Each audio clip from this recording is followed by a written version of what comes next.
Iran ఇప్పుడు పెద్ద ప్రమాదం అంచున ఉందా? అసలు యుద్ధం కంటే ఇప్పుడే మరింత నష్టం కలగబోతుందా? ఎందుకంటే ఇరాన్లోని బుషెహార్ అణ్వస్త్ర కేంద్రంపై దాడుల తర్వాత ఇక్కడ న్యూక్లియర్ రేడియేషన్ వెలువడుతుందంటున్నారు.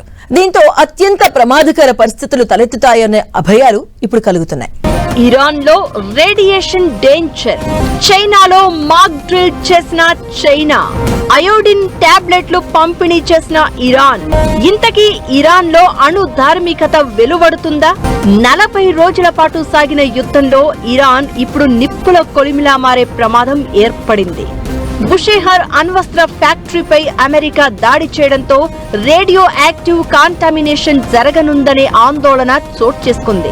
ఈ మేరకు స్వయంగా ఇరాన్ విదేశాంగ మంత్రి అబ్బాస్ అరాగ్చినే ఐక్యరాజ్య సమితికి లేఖ రాశారు.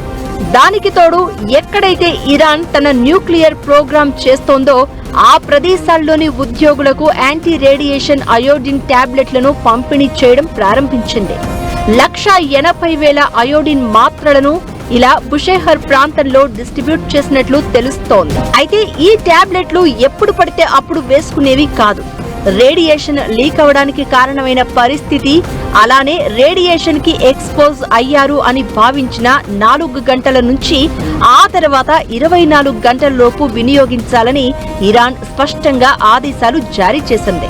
అలానే అణు ధార్మికత వెలువడుతుందని తెలియగానే వీటిని వినియోగించాలని చెప్పింది. నెలలోపు చిన్నారులకు టాబ్లెట్లో 8వ వంతు వాడాలని సూచించింది ఇరాన్ క్రైసిస్ మేనేజ్మెంట్ డిపార్ట్మెంట్.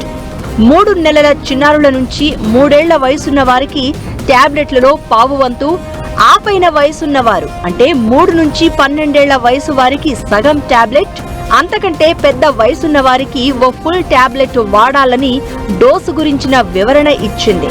అలానే చైనాలో కూడా ఏప్రిల్ 8న ఓ ఎమర్జెన్సీ మాక్ డ్రిల్ నిర్వహించగా రేడియేషన్ వెలువడితే ఎలా వ్యవహరించాలో కూడా అందులో భాగంగా ఉన్నట్లు తెలుస్తోంది.